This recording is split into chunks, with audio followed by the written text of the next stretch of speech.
गुरुर्ब्रह्मा गुरुर्विष्णु गुरुर्देवो महेश्वरः गुरुः साक्षात् परं ब्रह्म तस्मै श्री गुरवे नमः। नारायण नारायण नारायण नारायण। आज 16 फरवरी है, माघ शुक्ल एकादशी। आज के दिन ही परम पूज्य महाराज श्री पंडित शंतनु बिहारी द्विवेदी पूर्वाश्रम का जो आपका नाम था, आपने प्रयाग में कुंभ में जोशी पीठ के शंकराचार्य स्वामी ब्रह्मानंद जी से संन्यास ग्रहण किया। तो आज आश्रम में संन्यास जयंती भी बड़ी धूमधाम से मनाई जाएगी। आज का पृष्ठ उद्धव गीत से है। जैसे पहले मैंने बताया था, उद्धव जी लौट रहे हैं और अपने उद्गार जो प्रकट कर रहे हैं, उन श्लोकों की जो व्याख्या है महर्षि की, उसको छोटी सी पुस्तिका उद्धव गीत में ले लिया है। और शुरू के ही पृष्ठों में 2 से 17 यानी प्रारंभिक पृष्ठों में से ही ये बातें हैं जो महर्षि ने अपने प्रवचन में बताई। इससे बहुत सारी शिक्षा हम लोगों को अपने जीवन में मिलती है। यह मनुष्य शरीर कोई साधारण शरीर नहीं है। भूमिका ज़्यादा लंबी इसलिए नहीं बनानी है कि आज हमको जाना भी है, वहाँ पूजन है। प्राय तो हम आरती के पहले ही चले जाते हैं, पर आज पूजन थोड़ा सा विलंब से रखा है। 6 बजे रखते हैं, तो आज 6:30 का है। तो थोड़ी सी चर्चा करके और 20 मिनट फिर हम चले जाएंगे। साहब सिंह आएगा। तो यह मनुष्य शरीर कोई साधारण शरीर नहीं है। आज के पृष्ठ में परम पूज्य महाराज श्री इस बात को बहुत ही सुंदर रीति से बताएंगे, क्योंकि इतनी दुर्लभ वस्तु हम लोगों को मिली हुई है। शरीर से सिर्फ ये देह नहीं समझना, स्थूल देह नहीं समझना। शास्त्रों में जब शरीर शब्द का प्रयोग होता है तो वो स्थूल शरीर, सूक्ष्म शरीर, कारण शरीर, यानी पूरा का पूरा जो कार्यकरण संघात है, जिसको हम लोग मैं बोलते हैं अज्ञान के कारण, है नहीं ये मैं तो चैतन्य है जो इसको शक्ति प्रदान कर रहा है, चेतनता प्रदान कर रहा है, इसको अस्तित्व प्रदान कर रहा है, इसमें आनंद की अनुभूति करवा रहा है। वो परमात्मा ही हमारा आपका असली स्वरूप है, जिसको हम बार बार दोहराते हैं। परंतु भगवान ने कितनी बड़ी सुविधा कर रखी है कि ये माइक होते हुए भी पूरा संसार और ये शरीर, माइक यानी इंद्रजाल, जादू, स्वप्न, ये माइक होते हुए भी माया में भगवान ने जो अपनी शक्ति रखी है, उस शक्ति के कई बार मैंने यहाँ बताया परम पूज्य महाराज के शब्दों में कि उसमें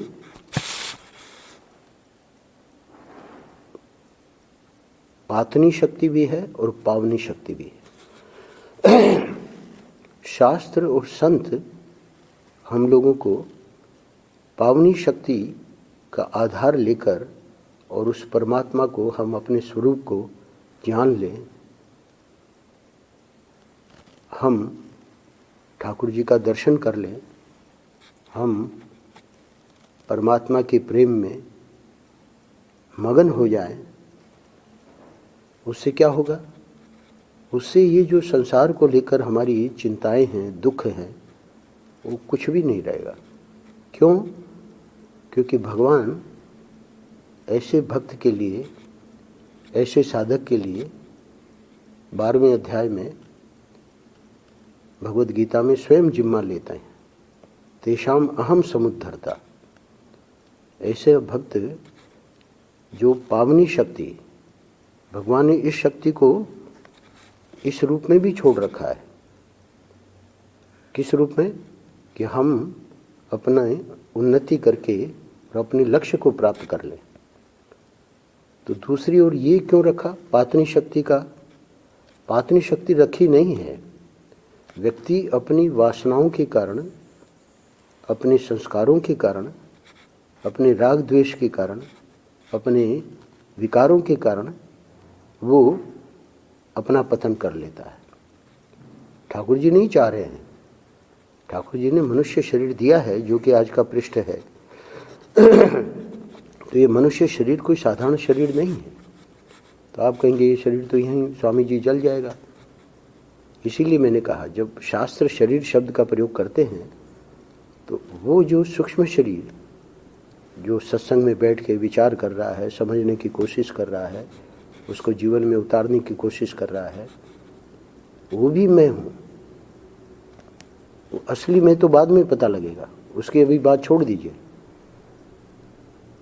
पर उसके लिए जो साधन बताए गए हैं वो हमें करने हैं। उद्धव जी अपने को ज्ञानी मानने लगे,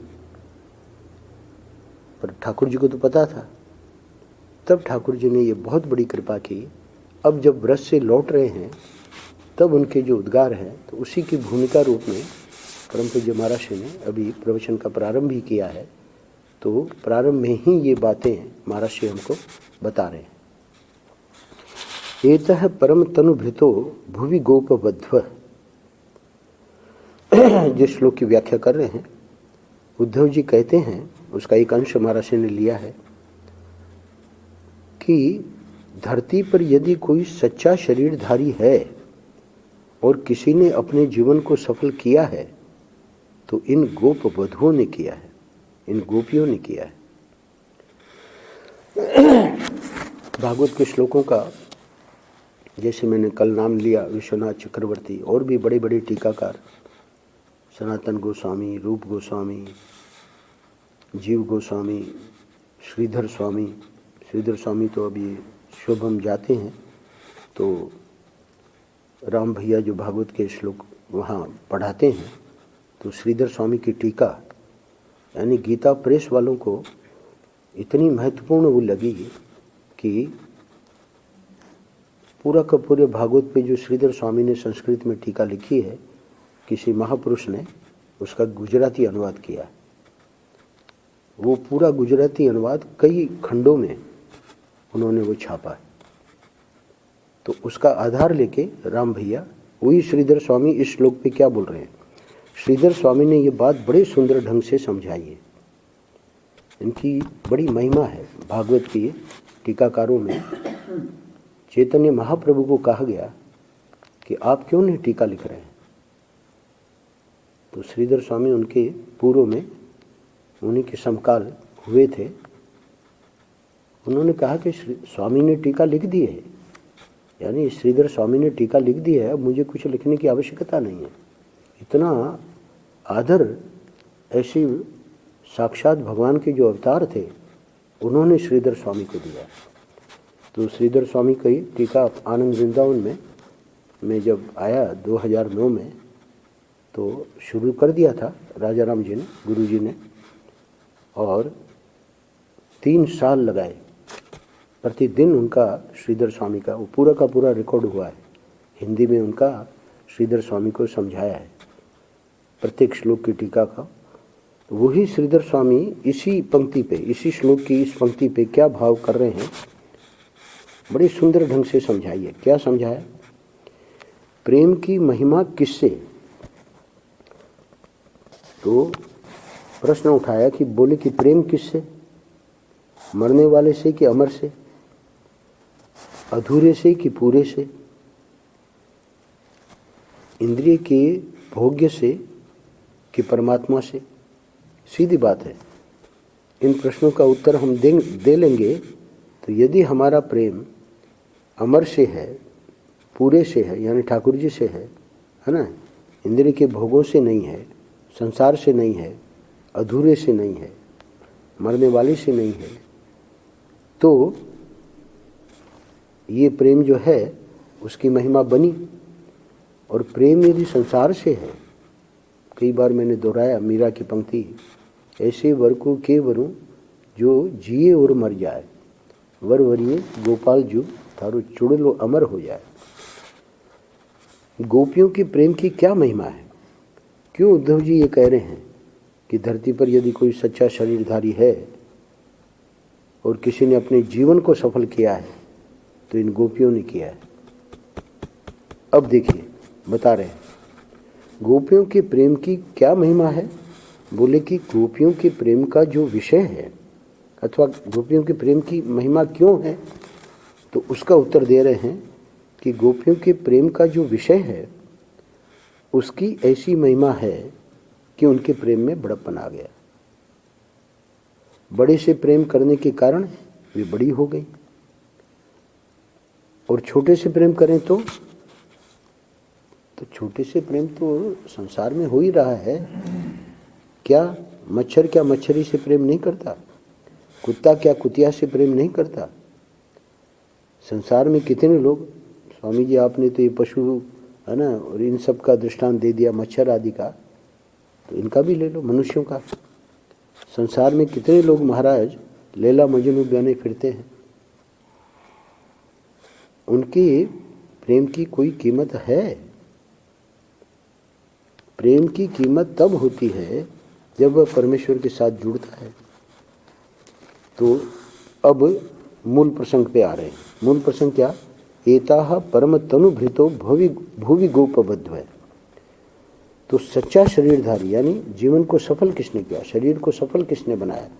तो अब देखो वही प्रश्न उठा के और महाराज जी आज के पृष्ठ का जो सार है, यानी ये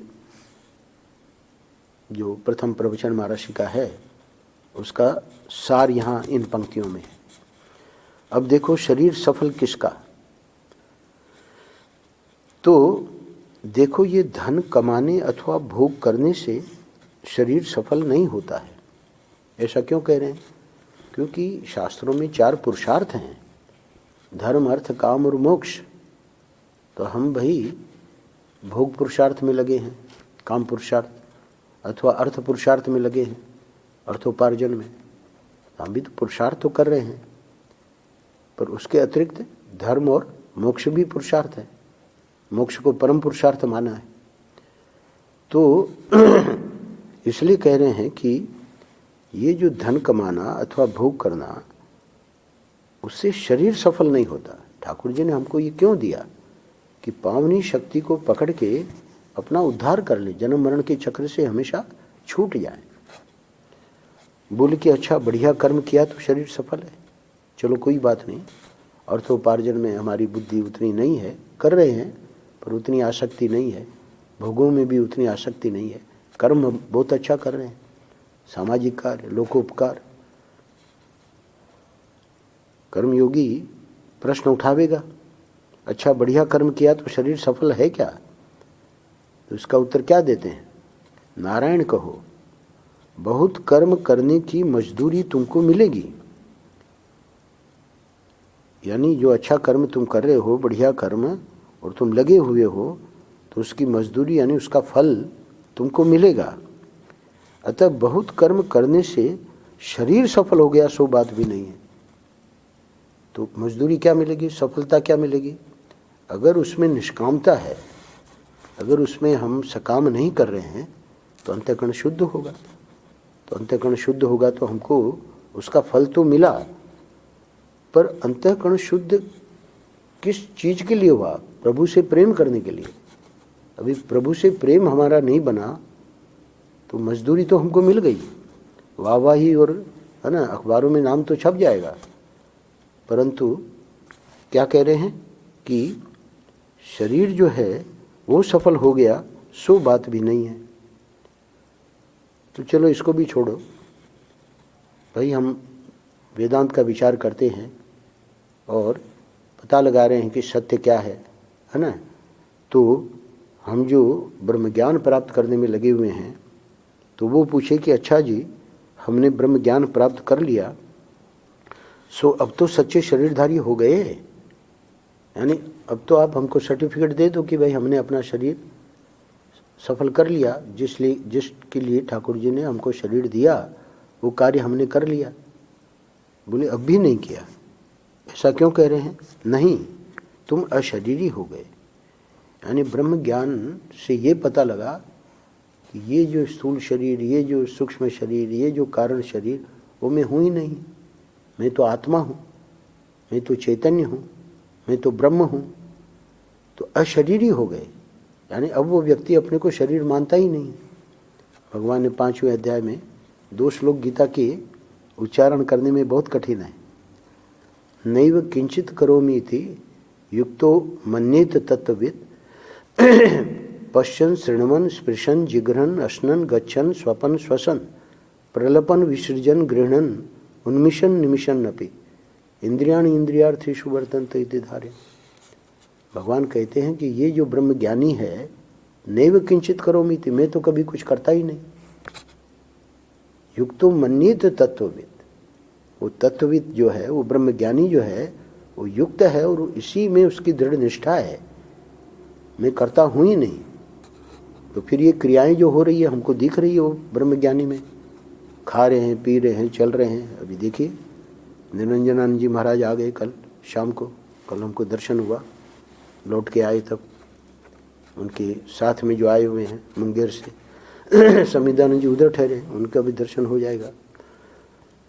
आज तो संन्यास जयंती में हम वहीं रहेंगे, पर ये जो महापुरुष आए हुए हैं और हमारे जो सिरमौर बाबा कल्याणदास जी महाराज, तो अशरीरी यानी कोई भी हो, यानी स्वयं हमारे गुरु ही क्यों न हो। ये ऐसा नहीं है कि गुरु पे लागू नहीं होता। गुरु भी अगर वो सिर्फ ब्रह्म ज्ञानी है तो यहाँ महर्षि बताएंगे कि उसका शरीर भी सफल नहीं हुआ। क्यों नहीं हुआ अभी अभी बताएंगे। अशरीरी वो हो गया, वो जान रहा है कि मैं कुछ नहीं करता, करने वाला ये इसका धर्म है। तो वो अशरीरी हो गया। जहाँ तक साधन का संबंध है तुम्हारा शरीर सफल हो गया। साधन जो है पर्यवसान इसी में है कि अपने को जान लो, तो उस दृष्टि से तो शरीर सफल हो गया, पर अभी पूर्ण रूपेण सफल नहीं हुआ। क्यों? देखिए, लेकिन ब्रह्म ज्ञानी का शरीर ब्रह्म ज्ञान के अनंतर किसी उद्देश्य की प्राप्ति के लिए नहीं रह जाता। अब उस ब्रह्म ज्ञानी के लिए शास्त्र अपना नियंत्रण हटा लेते हैं। शास्त्र भी उसको नहीं कह सकते कि तुमको ये करना है, ये नहीं करना। क्यों? अरे भाई, जब तक वो अपने को कर्ता मानता था तभी तक तो शास्त्र कह सकते थे। जब तक अज्ञानी है व्यक्ति, तो अज्ञानी को ही तो शास्त्र कह सकते हैं कि तुम पावनी शक्ति का आधार लेके और अपना उद्धार कर लो।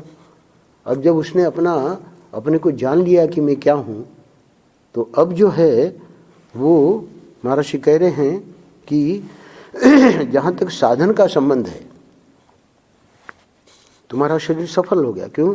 क्योंकि अब तुम्हारा पुनर्जन्म नहीं होगा। लेकिन ब्रह्मज्ञानी का शरीर ब्रह्म ज्ञान के अनंतर, समझो कि ब्रह्म ज्ञान हो गया महर्षि को 32 की उम्र में, और महर्षि का शरीर रहा 76 वर्ष।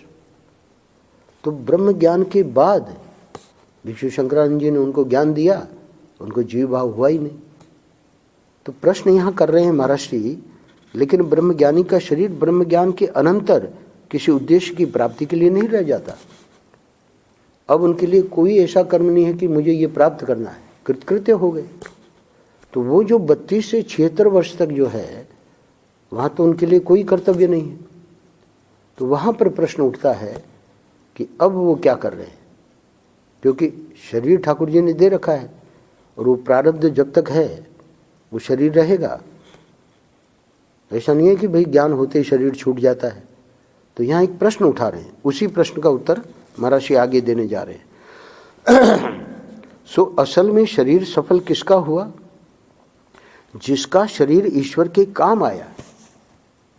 यानी वो जो श्लोक है उसकी इतनी सुंदर व्याख्या महर्षि ने की है, वहाँ विस्तार में देखिएगा, बहुत अद्भुत है। तो वो जो 32 से 76 तक महर्षि ने क्या किया, आज हम संन्यास जयंती क्यों मना रहे हैं? क्योंकि उन्होंने अपना शरीर सफल किया। कैसे? कह रहे हैं कि असल में शरीर सफल किसका हुआ? जिसका शरीर ईश्वर के काम आया। उन्होंने संन्यास लेके अपना, ये नहीं कि भाई हम बटोर रहे हैं, अपने परिवार वालों को भेज रहे हैं, है ना। आजकल जो हो रहा है वेशधारियों के द्वारा, बड़े दुख के साथ कहना पड़ रहा है, विदेश जा रहे हैं इधर, है ना, सुख सुविधा, कुछ नहीं। बस जो ज्ञान हमको गुरु से मिला है, ये जो वैदिक परंपरा नारायण से शुरू होकर हमारे गुरु तक तो पहुंच गई। अब हमारे गुरु ने हमको जो दिया है वो हम नहीं करेंगे तो ऐसे ही थोड़ी हो जाएगा, शरीर सफल थोड़ी हो जाएगा।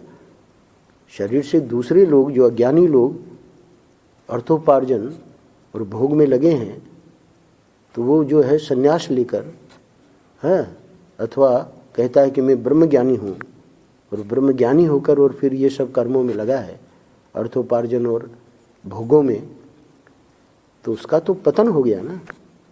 उसको योग भ्रष्ट कहते हैं। राजा भरत निकले थे भजन करने, पर हरिण में आसक्ति हो गई तो योग से भ्रष्ट हो गए। तो योग भ्रष्ट की भी बड़ी महिमा है, इसलिए इनकी निंदा नहीं है। ये जो लोग कदाचित किसी कारण से, वासना संस्कार के कारण लगे हुए हैं, जो आदर्श नहीं है, तब भी इनकी निंदा नहीं है। क्यों निंदा नहीं है?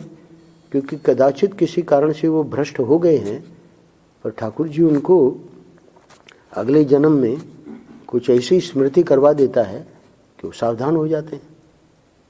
वही राजा भरत स्मृति बनी रही हरिण शरीर में, और वो सावधान हो गए कि अब मैं हरिण के साथ अपनी, जैसे पशु लोग करते हैं, तो उससे तो मेरा और पातनी शक्ति।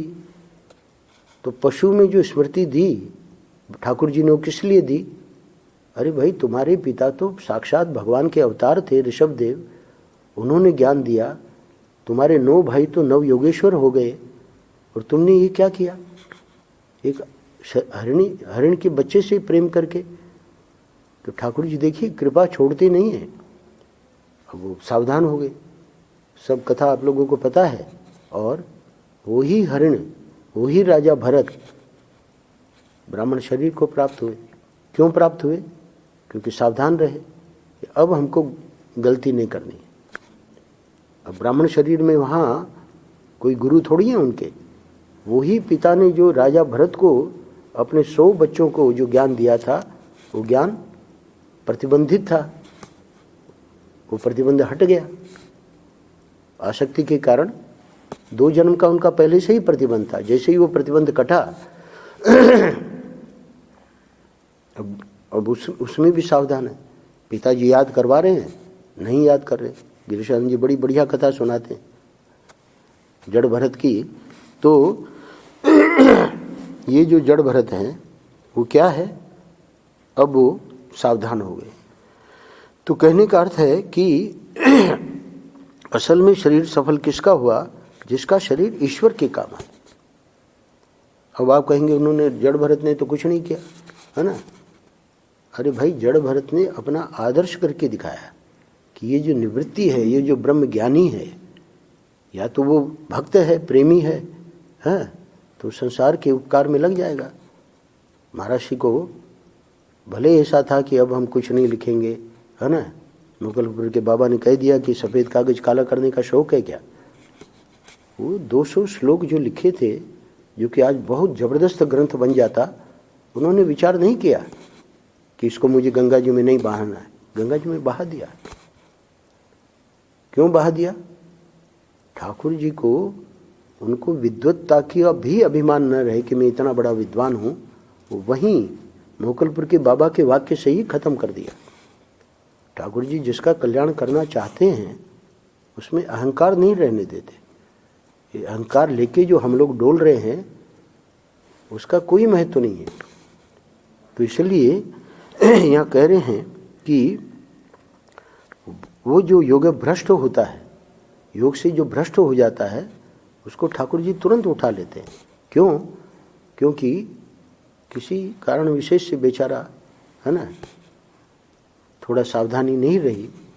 पर अब जो है, अगर वो सावधान हो गया तो अगले जन्म में आप देखेंगे हो जाता है, एकदम सावधान हो जाता है। गोपियों ने अपने शरीर को, अपने जीवन को, अपने यौवन को, अपने हृदय को, अपने सर्वस्व को सिर्फ कृष्ण के काम में लगाया। इसलिए शरीर होवे तो ऐसा होवे। अब देखिए सब चीज़ें गिना दी, शरीर 1, जीवन 2, यौवन 3, हृदय 4 और अपना सर्वस्व। अब क्या क्या गिनावे, वो सिर्फ कृष्ण के काम में लगाया। इसलिए शरीर होवे तो ऐसा होवे। अब इसकी व्याख्या आज नहीं करेंगे, इसकी व्याख्या ही पूरा आनंद रस रत्नाकर है। अच्छा देखो, तत्वमस्यादि महावाक्य जन्य बुद्धि से ज्ञान होता है तो बुद्धि सफल हो गई, और मन से योगाभ्यास होता है तो मन सफल हो गया। इंद्रियों के संयम से तपस्या होती है, इंद्रियां सफल हो गई। लेकिन बाबा इस शरीर से अगर ईश्वर मिल जाए तो क्या पूछना, धन्य धन्य, पकड़ ले हाथ, है ना, सूरदास ने कहा। ये मुख्य बात महर्षि को ये बतानी है। उद्धव जी ने अपना कल्याण कर लिया वहाँ, जो यहाँ ब्रज में जहाँ हम लोग बैठे हैं, यहाँ रहे 6 महीना या जितना भी, और उन्होंने गोपियों का प्रेम देखा तो उनका पूरा जीवन ही ट्रांसफॉर्मेशन कहते हैं। सब अपने, अब वो अहंकार ज्ञान का रहा ही नहीं। अब वो स्वयं ही कहते हैं कि गोपियों के चरणों की धूल मुझे मिल जाए। तो हाथ छुड़ाए जात हो निबल जान के मोह, हृदय से जब जाओगे मर्द बदूंगो तो। सूरदास ने कहा है। अंत में महर्षि कह रहे हैं कभी अविश्वास नहीं करना। ये अंतिम पैराग्राफ इसलिए कह रहे हैं कि लोगों को लगता है कि इन आँखों से भगवान का दर्शन नहीं होता, उसके लिए तो कुछ दिव्य दृष्टि, कुछ नहीं, अपना अनुभव बता रहे हैं। कभी अविश्वास नहीं करना, इसी मनुष्य के शरीर में इन्हीं आँखों से भगवान का दर्शन है। दिव्य दृष्टि फिर भगवान ने क्यों दी अर्जुन को? विश्व रूप दर्शन करने के लिए। विश्व रूप दर्शन अलग चीज़ है। वो तो बेचारा घबरा गया, दिव्य दृष्टि देने के बाद भी बताया कि महाराज ये मैं नहीं देख सकता, इतना गजब का था वो। तो कल मैंने बताया ना कि छोटे तार में अगर उतना बड़ा करंट पास करेंगे तो वो तो जल जाएगा, तो इसलिए उसके लिए पात्रता चाहिए।